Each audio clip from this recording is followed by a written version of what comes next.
According to the records of Mohammedan Islam, Muhammad, at the very beginning of his perceived mission, had greater veneration in regard to Jerusalem and the Temple of Solomon because he considered them holier than Mecca and its Kaaba. Will you explain?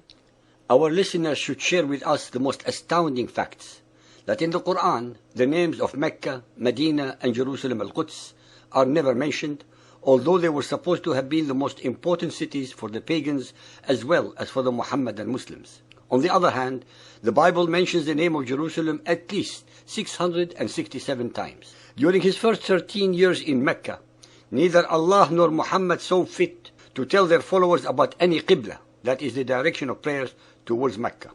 When in AD 622, Muhammad migrated to Medina among the Judaized Arabs, he was very impressed with two of their most important traditions. One, fasting on Yom Kippur of the Jews, which was evidently observed on the 10th day Ashura of Muharram. Two, and their praying facing the direction Qibla of Jerusalem. He instructed his followers to do the same. This lasted for about 16 to 17 months. Leviticus 16.29. And this shall be a statute forever to you, that in the 7th month Tishri, on the 10th day of the month, you shall afflict your souls and do not work at all, whether it be of your own country or a stranger who sojourns among you. This day also happens to be the one during which the Shia commemorate the martyrdom of Hussein bin Ali and his followers at the hands of the Umayyad Khalif Yazid bin Muawiyah in 680. Sahih Bukhari 3.222, narrated by Ibn Abbas. The Prophet came to Medina and saw the Jews fasting on the day of Ashura. He asked them about it. They replied, "This is a good day, the day on which Allah rescued Bani Israel from their enemy. So Moses fasted this day." The Prophet said, "We have more claim over Moses than you." So the Prophet fasted on that day and ordered the Muslims to fast on that day. Let us, together with our listeners, ponder the following points.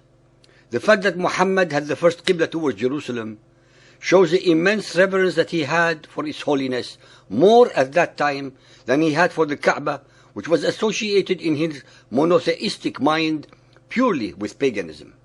The word Qibla appears first in Al-Baqarah 2.142. The Quran never mentions Jerusalem by name or even Al-Quds. Since pre-Islamic pagan Arabs had absolutely no affiliations or regard for Jerusalem, and had no idea as to what it was or even to where it was, they could not have faced Jerusalem in prayer prior to Muhammad. The Quran does not ordain that at prayers the Muhammadan Muslims should face Jerusalem. This is found only in the Ahadith. These acts of convenient afterthought reversals became the pattern in Muhammad's life, as reflected both in his Quran and the Hadith verses.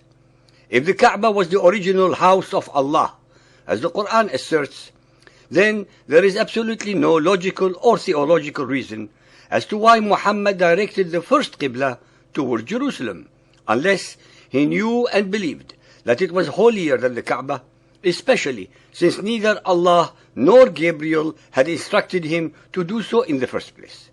Muhammad, after all, chose the first Qibla towards Jerusalem all by himself, without any prodding from Allah or Gabriel. To explain away this convenient politico-theological reversal and change of mind, he gave the untenable and lame excuses in the following verses. Al-Baqarah 2.142.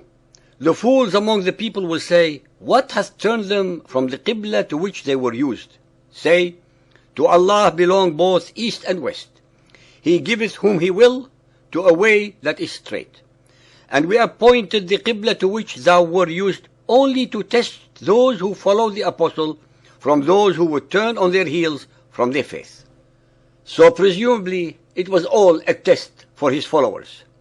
This is a stupid and meaningless excuse, since there is no test or challenge, either intellectual or physical, in changing one's direction of prayer.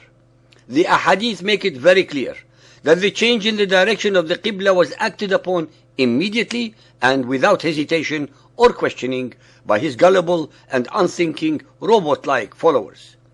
Sahih al-Bukhari Hadith 1.392 and 9.358, narrated by Bara bin Azib. Allah's apostle prayed facing Baytul Maqdis, Temple of Solomon in Jerusalem, for 16 or 17 months. But he loved to face the Kaaba at Mecca, so Allah revealed, "Verily, we have seen the turning of your face to the heaven," so the Prophet faced the Kaaba. If Muhammad truly loved to face the Kaaba in the first place, why then did he not do so? After all, no one had put a sword to his neck to force him to face Jerusalem. Neither the Quran nor Gabriel had instructed him or directed him to face the Sham to begin with. There was no revelation pertaining to such a Qibla.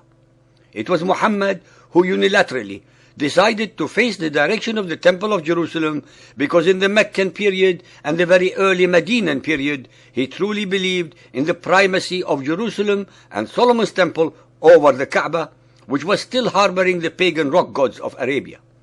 Muhammad only changed his mind about the Kaaba when he realized that Judaized Arabs were not going to change their religion and believe in his version of Islam, nor in him as the Prophet of Allah.